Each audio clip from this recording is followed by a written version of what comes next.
1절에서 15절 말씀입니다.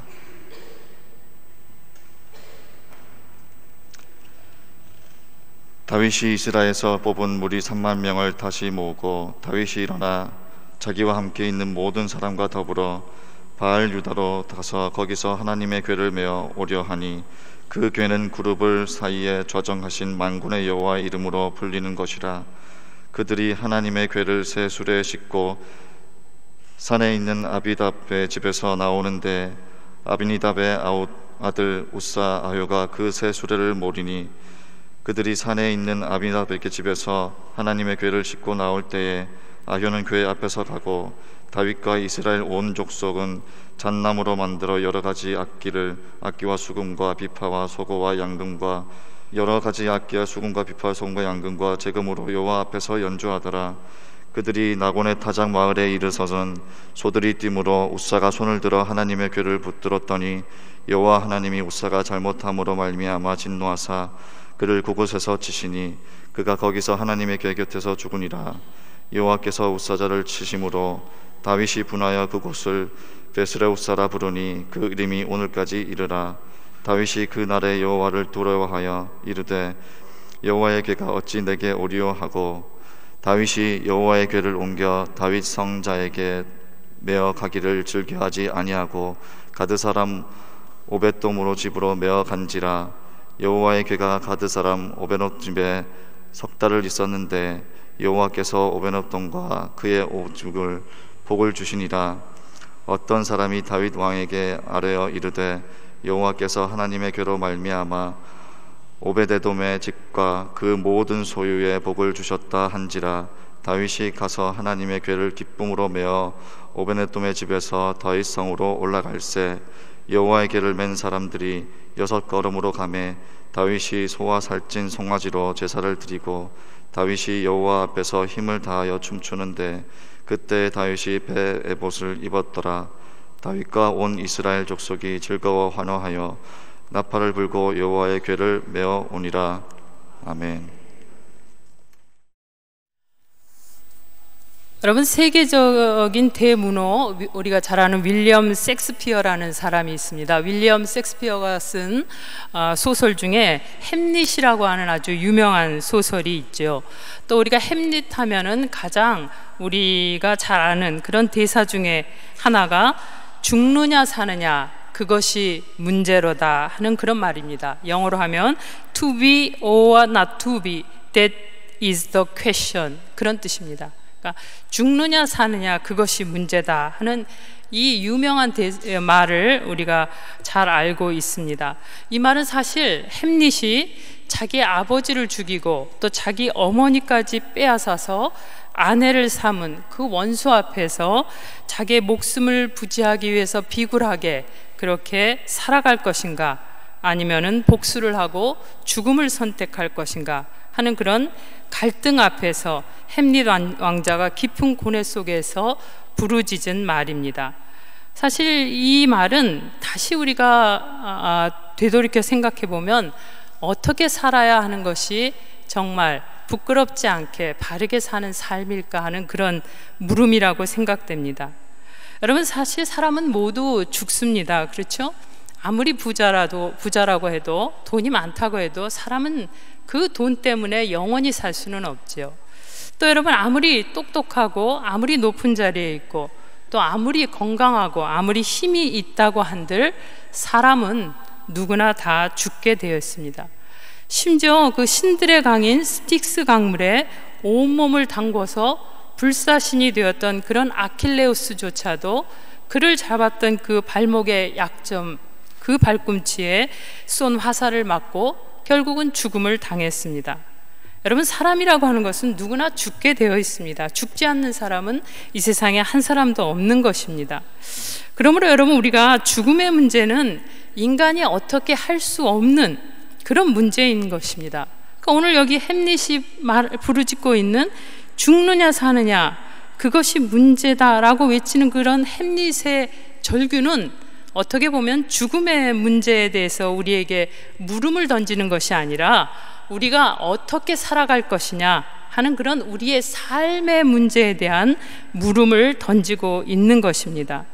여러분, 우리는 매일 어떻게 살 것인가, 어떻게 사는 것이 정말 후회하지 않고 부끄럽지 않게 살아가는 삶일까 하는 이 문제 앞에서 우리는 갈등하고 고민을 하면서 살아가는 것이 우리의 현실입니다. 여러분, 이런 우리의 가장 매일 부딪히는 가장 근본적인 이런 물음 앞에 저는 한 사람을 떠올리게 됩니다. 바로 다윗입니다. 사실 다윗은 그의 삶을 통해서 우리가 어떻게 살아갈 것인가 하는 그런 우리의 인생의 그런 가장 근본적인 문제에 답을 주고 있는 사람 중에 한 사람입니다. 여러분과 함께 읽었던 사무엘하 6장 1절에서 15절까지의 말씀은 어떻게 보면 오늘 우리가 던지고 있는 이 인생에 어떻게 살 것인가 하는 인생의 그런 근본적인 문제와는 전혀 관계가 없는 그런 사건처럼 보여집니다. 그러나 여러분, 오늘 본문은 다윗을 통해서 하나님께서 이 땅을 살아가고 있는 우리에게 정말 부끄럽지 않게, 후회하지 않게, 정말 보람되게 어떻게 사는 것이 그런 삶인지를 근본적으로, 핵심적으로 함축해서 우리에게 이야기해주고 있는 아주 중요한 그런 본문의 말씀입니다. 여러분, 다윗을 하나님은 내 마음에 합한 사람이다 라고 그렇게 인정하셨어요. 하나님이 인정한 사람입니다. 하나님이 다윗을 향해서 너는 내 마음에 정말 딱 드는 사람이다, 그렇게 말씀하셨어요. 여러분, 그럼 그런 다윗은 전혀 실패 없는 인생을 살았을까요? 그렇지는 않습니다. 여러분, 다윗도 많이 실패한 삶을 살았던 사람입니다. 오늘 여러분과 함께 읽은 사무엘하 6장에 보면은 다윗은 그가 이스라엘의 왕이 된 후에 기럇 여아림에 있는 하나님의 말씀이 담긴 그런 법궤를 예루살렘으로 옮기려고 하는 그런 거룩한 열망을 가졌습니다. 그는 이 일을 위해서 많은 준비를 했어요. 그리고는 완전한 계획을 가지고 그 하나님의 법궤를 옮기는 일을 실천에 옮겼습니다. 그런데 여러분, 결과는 완전한 실패로 돌아갔어요. 여러분, 이 실패로 인해서 다윗은 사실 하나님의 법궤를 옮기고자 하는 그 거룩한 열정과 열망과 소원을 포기했습니다. 그러나 여러분, 다시 다윗은 자신의 실패한 이유를 생각하고 분석하고 그리고 수정해서 다시 하나님의 그 법궤를 예루살렘으로 옮기는 일을 다시 시행을 했습니다. 그리고 결국 다윗은 마침내 그 일을 성공적으로 마치게 되었습니다. 여러분, 그럼 오늘 다윗이 이런 다윗의 그 실패를 딛고 어떻게 그가 이런 후회 없는 성공적인 삶을 살 수 있었는지 한번 말씀을 상고해 보고자 합니다. 여러분, 첫째로 보면은 다윗은 그가 1차로 법궤를 운반할 때 하고 그 다음에 2차로 법궤를 운반할 때 그의 복장이 달라졌던 것을 우리가 알 수가 있습니다. 여러분, 주보 안에 보시면은 같이 말씀을 보면서 우리 말씀을 나누도록 하겠습니다. 여러분, 가지고 계신 주보 안쪽 면에 보시면은 본문 사무엘하 6장 14절의 말씀을 함께 보도록 하겠습니다. 같이 읽겠습니다. 시작. 다윗이 여호와 앞에서 힘을 다하여 춤을 추는데 그때 다윗이 배 에봇을 입었더라, 이렇게 말씀하고 있습니다. 여기서 그때라는 것이 무엇입니까? 그때라는 것은 다윗이 1차 법궤를 운반하려고 모든 준비와 계획을 가지고 그 일을 실천했지만은 실패했을 때, 그리고 실패를 딛고 다시 일어났을 때를 말하고 있습니다. 그때 다윗은 무슨 옷을 입었다고 성경은 말하고 있냐면은 그때 다윗이 배 에봇을 입었다라고 우리에게 분명히 성경이 이야기를 해주고 있습니다. 그러면 여러분, 다윗이 처음에 법궤를 옮길 때 그가 입고 있었던 옷은 어떤 옷이었을까요? 당연히 다윗은 왕이었으니까 왕의 옷을 입고 있었겠죠. 왕복을 입고, 왕이 왕복을 입고 하나님의 법궤를 옮기다가 완전히 실패했던 것입니다. 그럼 여러분, 왕이 당연히 왕복을 입고 하나님 앞에 나가서 법궤를 옮기는데 그것이 왜 완전한 실패의 원인이 되었을까요? 여러분, 이 에스겔 28장에 보면은 왕복을 입고 하나님 앞에 나갔다가 완전히 실패한 또 한 사람의 이야기가 나옵니다. 바로 두로 지방의 왕의 이야기입니다. 에스겔 선지사가 사역하던 당시에 가장 부강한 나라, 가장 그 최고의 권력을 가지고 승승장구하던 왕이 있었습니다. 그 왕이 바로 두로라는 나라의 왕이었습니다. 이 두로 왕은 얼마나 똑똑했는지 에스겔서 28장 3절에 보면 이렇게 말씀하고 있습니다. 너는 다니엘보다 더 슬기롭다. 아무리 비밀스러운 것이라도 내게 드러나지 않는 것이 없다라고 말합니다. 즉 두로 왕에 대해서 성경이 너는 다니엘보다 더 슬기롭다라고 얘기했어요. 여러분, 다니엘이 어떤 사람입니까? 다니엘은 바벨론 포로기에 바벨론 나라에 끌려갔어요. 그런데 바벨론 왕궁에서 전 세계에서 끌려온 포로들 중에 가장 석학들, 똑똑한 사람들만 그 궁전으로 불러 모아서 왕을 보좌하게 했습니다. 그 중에 한 사람이 다니엘이었어요. 근데 성경은 다니엘이 그 세계의 모든 똑똑한 석학들 그 모아놓은 데서도 다니엘은 그 사람들보다 지혜가 10배나 더 많았다라고 얘기를 하고 있습니다.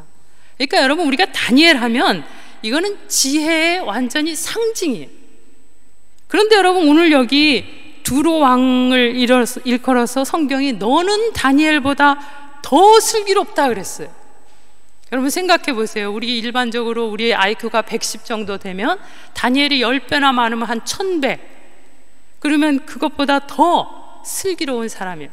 그러니까 여러분, 지혜 면에서는 이 두로 왕을 쫓아올 사람이 없었다는 거예요.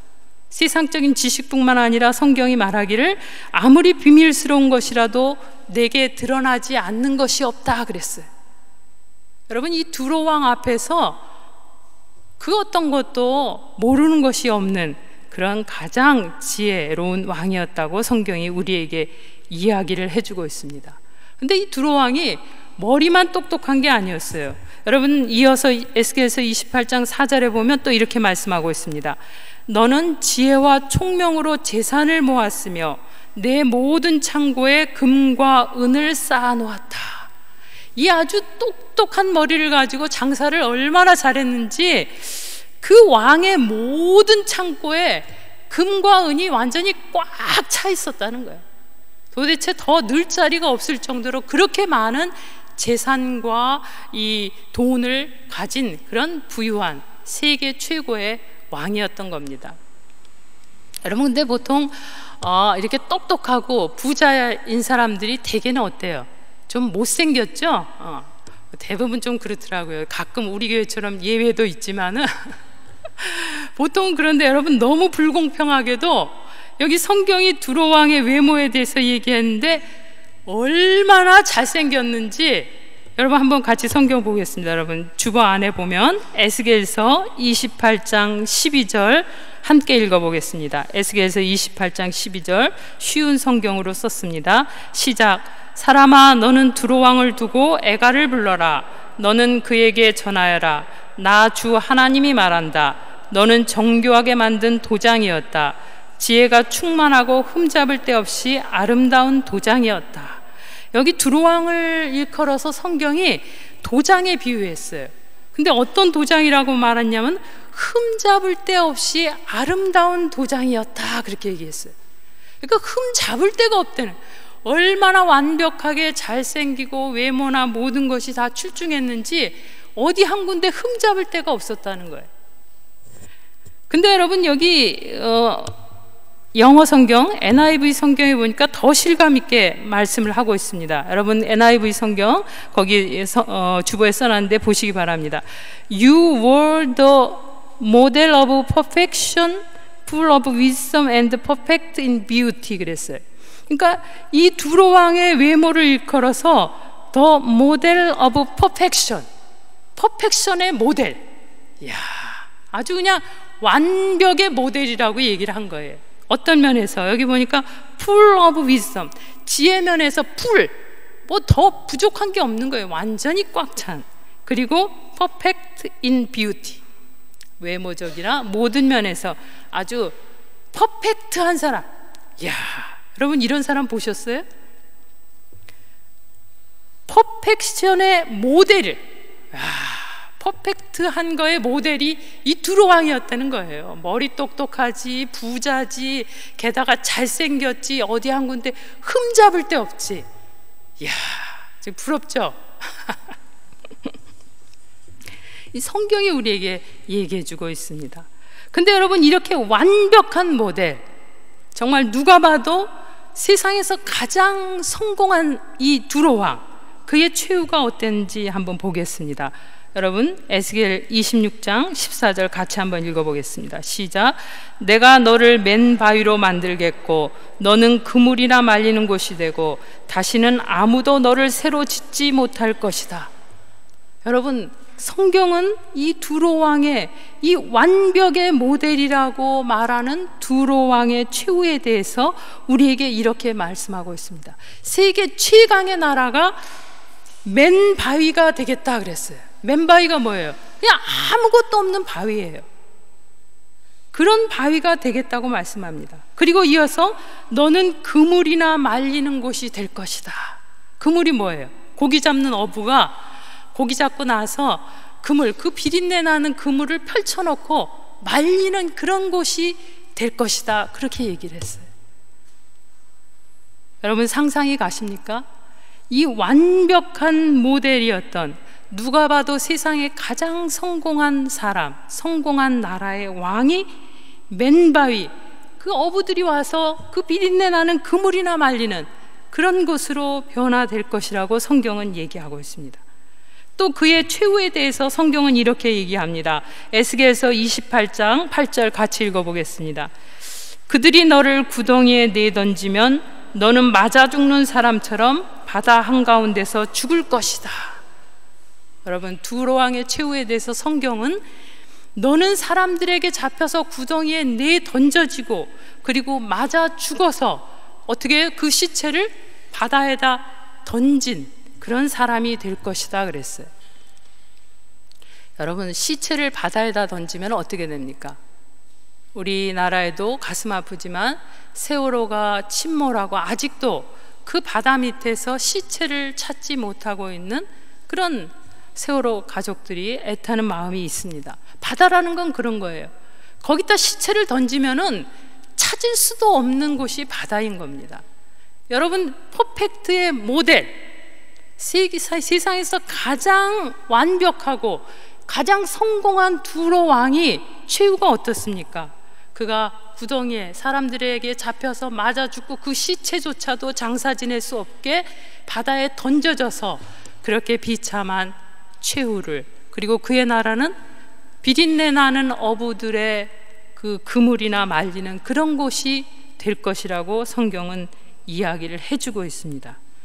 여러분, 우리가 가장 성공한 퍼펙트 모델로 여길 만큼 그렇게 성공한 이 두로왕이 어떻게 해서 이렇게 처절한 실패를 당하게 되었을까요? 여러분, 그 원인이 뭘까요?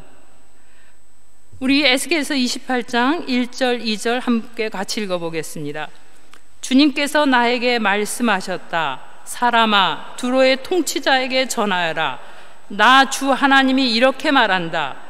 너의 마음이 교만해져서 말하기를 너는 내가 신이라고 하고 내가 바다 한가운데 신의 자리에 앉아있다고 하지만, 그래서 내가 마음속으로 신이라도 된 듯이 우쭐대지만 너는 사람이요 신이 아니다. 여러분, 하나님께서는 두로왕을 왕으로 세워주셨어요. 그에게 정말 완벽하게 모든 사람이 부러워할 만한 모든 것을 그에게 주셨습니다. 그를 왕으로 세우시고 그에게 왕복을 입혀 두로 나라의 왕으로 세워주셨습니다. 그런 분이 바로 하나님이신 것입니다. 그런데 여러분, 여기 참되신 하나님 앞에서 두로 왕은 그 하나님을 버리고 내가 왕 노릇했던 거예요. 그럴 때 여러분, 두로 왕의 결과가 어떻게 되었습니까? 바로 퍼펙트하게 실패한 모델이 되고 말았던 것입니다. 여러분, 그런 사람에게 하나님께서 어떻게 하셨는지 우리 다시 한번 봅시다. 에스겔서 26장 16절 말씀 같이 읽겠습니다. 시작. 그때는 해변 주민의 왕들이 그들의 왕자에서 내려오고 그들의 왕복을 벗고 수놓은 옷들도 벗어버릴 것이다. 그들은 두려움에 사로잡혀 땅바닥에 앉아서 때도 없이 떨며 너 때문에 놀랄 것이다.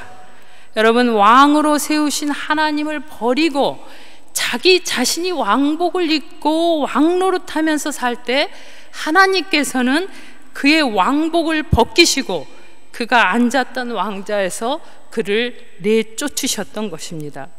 여러분, 하나님의 백성인 이스라엘의 왕은 오직 하나님 한 분뿐이십니다. 그러나 이스라엘 백성들은 그 하나님이 자신들의 삶의 왕이 되시는 걸 원치 않았어요. 그래서 하나님을 버렸습니다. 사무엘상 8장 7절에 보면은 그 이스라엘 백성들이 왕이신 하나님을 버리고 그리고 세상의 왕을 구할 때 사무엘 선지자가 그로 인해서 근심합니다. 그때 하나님께서 사무엘상 8장 7절에 사무엘에게 이렇게 말씀하셨습니다. 백성들이 너에게 한 말을 다 들어주어라. 그들은 너를 버린 것이 아니라 나를 버려 더 이상 내가 그들의 왕이 되는 것을 원치 않고 있다라고 말씀하고 있습니다. 여러분, 그 후에 하나님을 버린 백성들의 삶이 어떻게 되었을까요? 여러분 가지고 있는 그 주보 안쪽에 사사기 21장 25절의 말씀을 같이 읽어보도록 하겠습니다. 시작. 그때는 이스라엘의 왕이 없어서 사람마다 제멋대로 하던 시대였다. 그때가 어떤 때입니까? 참 왕 대신 하나님을 버린 시대입니다. 그때는 이스라엘의 왕이 없어서 사람마다 제멋대로 하던 시대였다 그랬어요. 사람마다 제멋대로 한다는 게 뭐예요? 참 왕이신 하나님을 버리고 자기가 왕복을 입고 자기가 왕이 되어서 자기 마음대로 살아가는 것을 이야기하는 것입니다.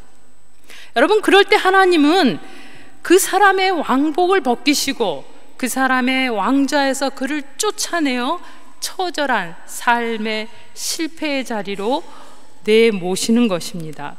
여러분, 다윗은 1차의 처절한 실패 후에 그가 가장 먼저 했던 일은 바로 왕복을 벗는 일이었습니다. 그리고 오늘 여러분과 함께 본 본문 사무엘하 6장 14절, 우리 6장 14절 다시 한번 읽어보겠습니다. 시작. 다윗이 여호와 앞에서 힘을 다하여 춤을 추는데 그때 다윗이 배 에봇을 입었더라 그랬어요. 여러분, 왕복을 입고 하나님 앞에 나아갔을 때 처절한 실패와 패배를 맛본 그때 이제 다윗은 자신이 입었던 왕복을 벗고 그리고 성경에 보니까 배 에봇을 입었다라고 말씀하고 있습니다. 여러분, 배 에봇이 어떤 옷입니까? 그럼 배 에봇은 하나님께 예배드리러 나갈 때 입는 옷이에요. 여러분, 왕복을 벗고 배 에봇을 입었을 때 정말 내 삶의 주인이 내가 아니라 나의 삶의 주인은 오직 하나님이십니다. 그걸 고백하고 자신의 왕복을 벗고 그리고 하나님 앞에 예배하는 예배자로서 배 에봇을 입고 나갔을 때 비로소 다윗은 그의 실패한 인생이 승리하는 인생으로 바뀌었던 것입니다. 바로 여러분, 예배의 자리가 우리의 인생의 승패를 좌우하는 자리인 것입니다. 성공적인 인생을 사느냐 실패하는 인생을 사느냐 하는 것은 바로 여러분이 어떤 옷을 입느냐에 달려있는 것입니다. 많은 사람이 왕복을 입고 살면 그것이 인생이 성공한 줄 압니다. 그러나 여러분, 천만에요. 퍼펙트하게 왕복을 입고 살았던 두로 왕은 완전히 퍼펙트하게 실패한 인생의 모델이 되어서 우리에게 다시 한번 이야기를 하고 있는 것입니다. 여러분, 우리가 진정 살아가면서 입어야 할 참 옷은 배 에봇인 것입니다. 그리고 우리가 앉아 있어야 할 자리는 왕좌가 아니라 바로 하나님 앞에 예배하는 자리인 것입니다. 사랑하는 성도 여러분, 배 에봇을 입고 하나님 앞에 예배자로 나오는 사람에게 주시는 약속의 말씀이 있습니다. 베드로전서 2장 9절 여러분과 함께 읽겠습니다. 주보 안쪽면에 있습니다. 베드로전서 2장 9절.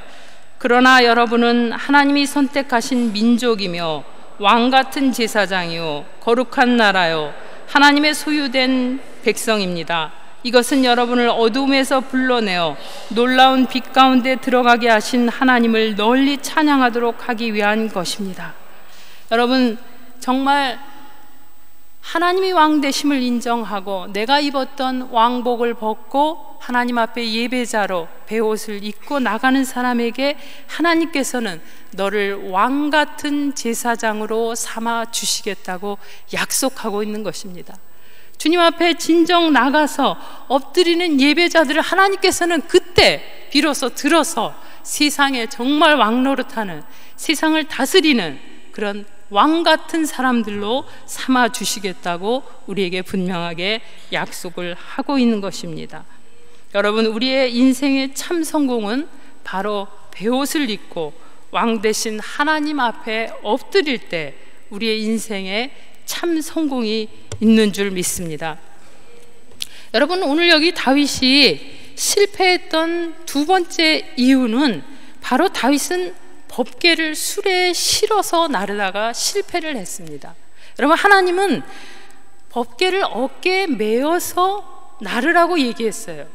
근데 여러분, 다윗은 수레를 사용해서 하나님의 법궤를 운반을 했습니다. 여러분, 그 당시에 다윗 당시에 가장 빠른 운송수단은 바로 수레였어요. 근데 지금 여러분, 이 하나님의 말씀이 담긴 법궤가 산에 있는 아미나답의 집에 있었다라고 성경이 우리에게 이야기합니다. 그러니까 하나님의 법궤가 지금 산꼭대기에 이 아미나답의 집에 있는 거예요. 산꼭대기에서부터 그것을 빨리 예루살렘 성전에 있는 성소로 옮기기 위해서 다윗은 가장 빠른 운송수단인 그 수레를 사용했던 것입니다. 어떻게 보면 그의 열정이라고도 볼 수 있습니다.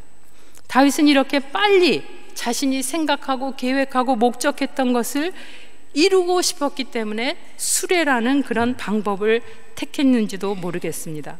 근데 여러분, 잘 나가던 수레가, 저 산꼭대기부터 거침없이 달려 내려오던 수레가 갑자기 나곤의 타작마당에서 문제가 생긴 거예요. 여러분, 우리 성경 한번 보십시다. 6장 6절 7절 한번 같이 읽어보겠습니다.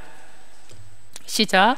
그들이 나곤의 타작마당에 이르러서는 소들이 뛰므로 웃사가 손을 들어 하나님의 궤를 붙들었더니 여호와 하나님이 웃사가 잘못함으로 말미암아 진노하사 그를 그곳에서 치시니 그가 거기 하나님의 궤 곁에서 죽으니라.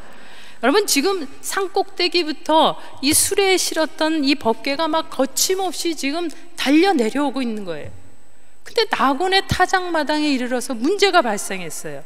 소들이 뛰고 그 뛰는 소를 붙잡아 법궤가 떨어지지 않게 하기 위해서 웃사가 그것을 붙잡다가 그 자리에서 즉사한 거예요.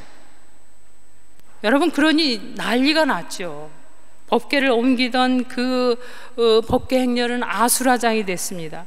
이 황당한 상황에 다윗은 놀래기도 하고 화도 나고 두렵기도 해서 결국 옮기려고 했던, 수레로 옮기려고 했던 법궤의 계획을 다 포기하고 말았습니다. 실패한 것이죠. 여러분, 근데 왜 수레를 끄는 소들이 갑자기 뛰었을까요? 여기 뛴다 하는 히브리 말 원어는 샤마트라고 합니다. 뛴다 할 때 쓴 단어가 샤마트래. 샤마트라는 말의 뜻은 뭐냐면 미끄러졌다, 그런 말이에요. 미끄러졌다 또는 걸려 넘어질 뻔했다, 그런 뜻이 있어요. 여러분, 그러니까 소들이 뛰므로 이렇게 얘기했는데, 소들이 뛰었다는 건 소들이 펄쩍펄쩍 이렇게 뛰었다, 그런 뜻이 아니라 히브리어 원어에 보면은 갑자기 소들이 가다가 미끄러지면서 비틀거렸다는 거예요. 여러분, 왜 소들이 갑자기 가다가 미끄러지면서 비틀거렸을까요? 산꼭대기에서부터 법궤를 메고 달려오던 수레가 갑자기 평지 나곤의 타작마당에 이르렀습니다. 그러니까 어떻게 해요?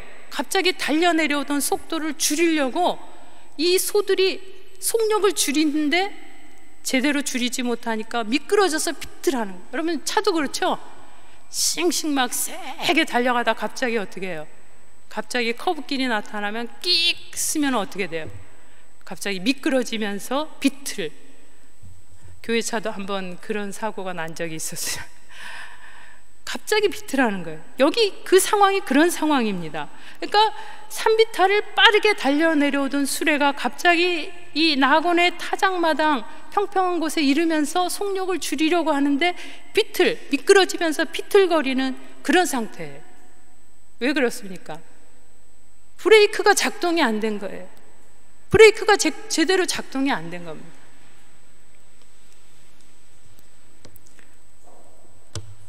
여러분, 지난 주간에 우리 교회차가 고장이 나서 공장에 갔다 왔습니다.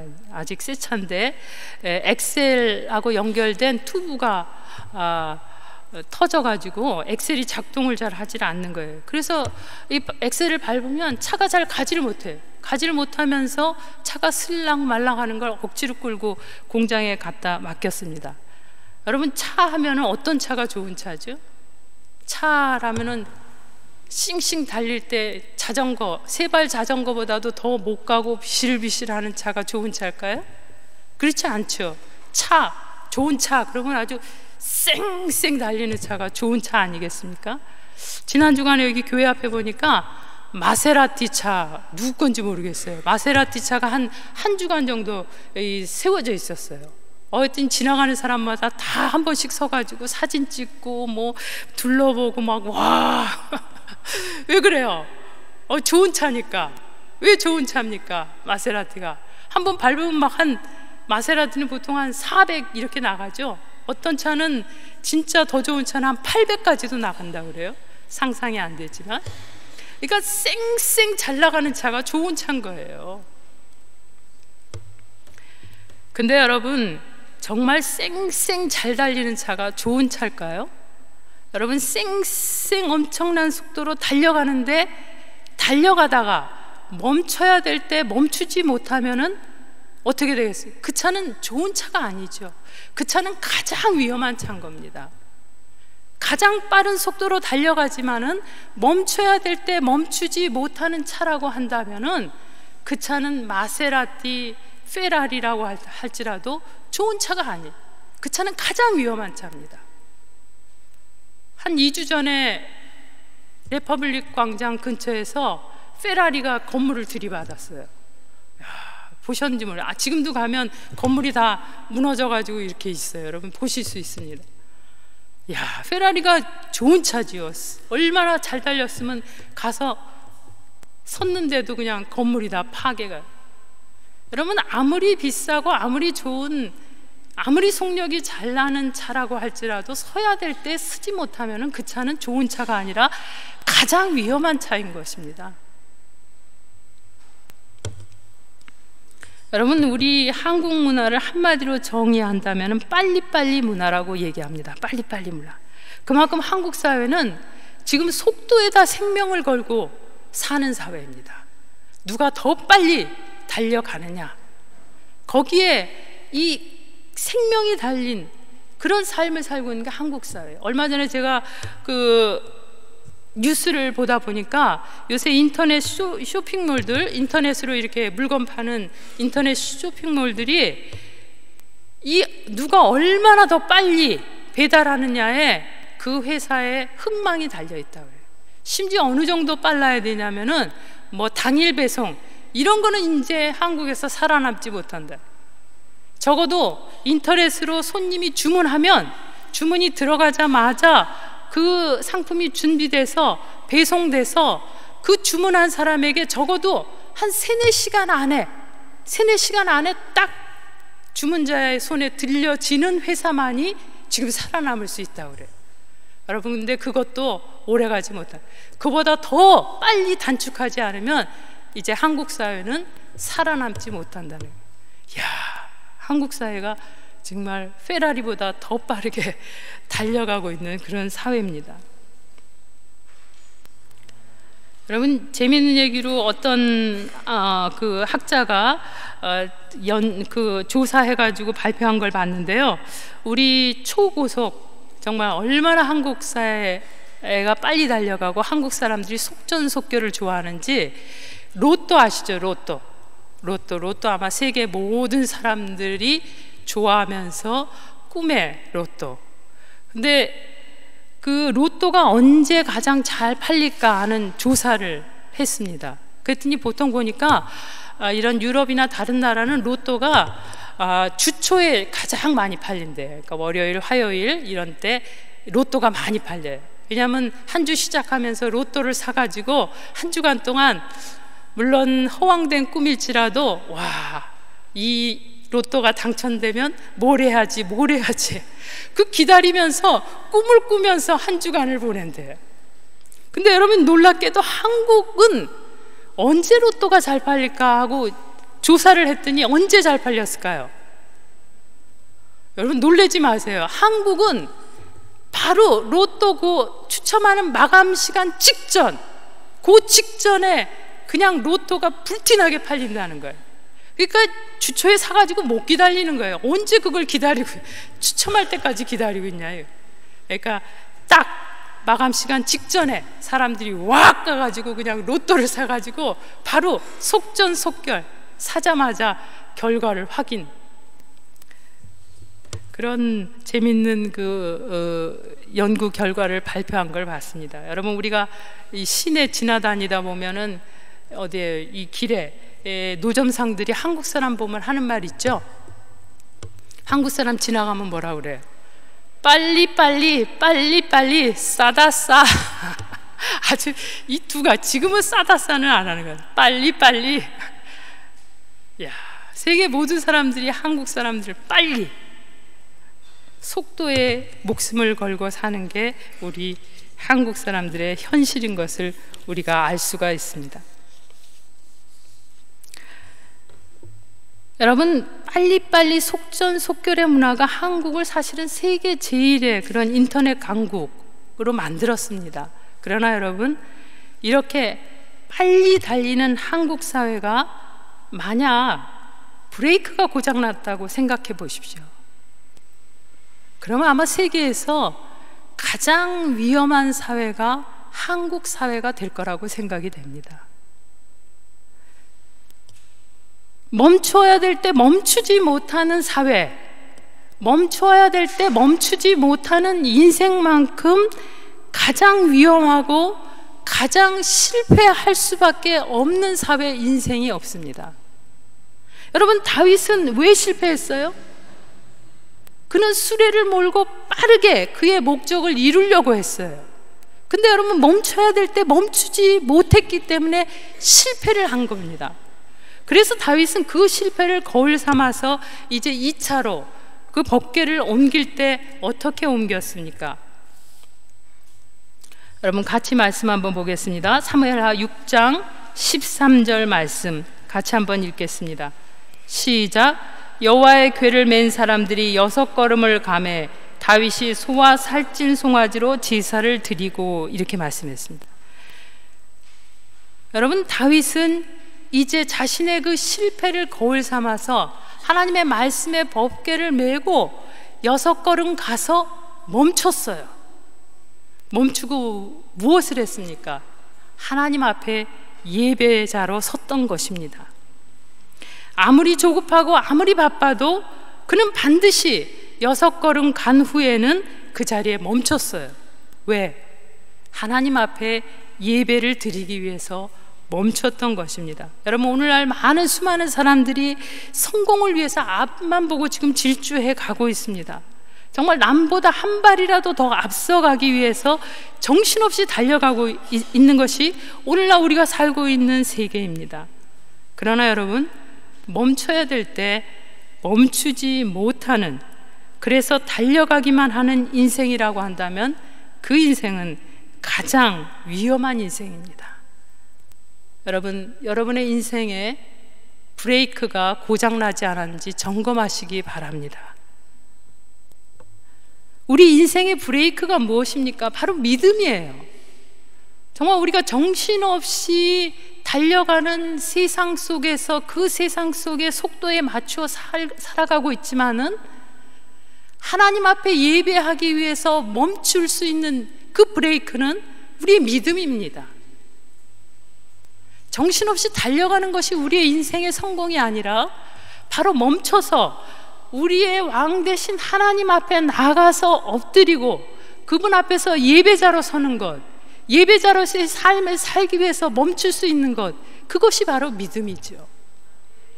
그 사람에게 하나님께서는 약속하셨습니다. 너를 왕 같은 제사장으로 만들겠다. 사랑하는 성도 여러분, 정말 어떻게 사는 것이 우리가 이 땅 살아가는 동안에 진정 후회 없는 그런 성공한 인생을 사는 것일까요? 정말 아름답고 멋지고 화려한 왕복을 입고 사는 것이 우리 인생의 성공일까요? 여러분, 우리는 배의 옷을 입고 하나님 앞에 겸손히 나가서 예배자로 사는 것이 우리의 인생의 가장 큰 성공인 줄 믿습니다. 또 남보다 더 빨리 달려나가는 것이 인생의 성공이 절대 아닙니다. 여러분, 느린 것 같고 때로는 좀 뒤처진 것 같고, 그럴지라도 믿음으로 멈춰서서 하나님 앞에 나가 예배하는 인생, 그 인생이 바로 진정 성공한 인생이 되는 것입니다. 사랑하는 성도 여러분, 간절한 마음으로 여러분 앞에 부탁을 드립니다. 여러분 삶에서 예배가 회복되기를 축원합니다. 예배가 여러분의 진정한 삶의 승부수가 되기를 기원합니다. 오늘 이 예배 자리에 나오신 여러분들에게 오늘 하나님은 다시 한번 약속하십니다. 우리 베드로전서 2장 9절 말씀 함께 읽고 말씀을 마치도록 하겠습니다. 베드로전서 2장 9절 말씀입니다. 시작. 그러나 여러분은 하나님이 선택하신 민족이며 왕같은 제사장이요 거룩한 나라요 하나님의 소유가 된 백성입니다. 이것은 여러분을 어둠에서 불러내어 놀라운 빛 가운데 들어가게 하신 하나님을 널리 찬양하도록 하기 위한 것입니다. 아멘. 우리를 가셔서 왕같은 제사장, 거룩한 나라, 하나님의 소유된 백성 삼아주시니 감사를 드립니다. 진정한 우리 인생의 왕 되신 하나님 앞에 거룩한 배 에봇을 입고 살아가게 하여 주옵소서. 고장난 인생의 브레이크를 수리하고 어떤 상황에서도 하나님께 예배자로 설 수 있는 믿음을 주시옵소서. 그리하여서 진정한 인생의 승리자로 살아가게 하여 주시옵소서. 감사하며 예수님의 이름으로 기도하옵나이다. 아멘.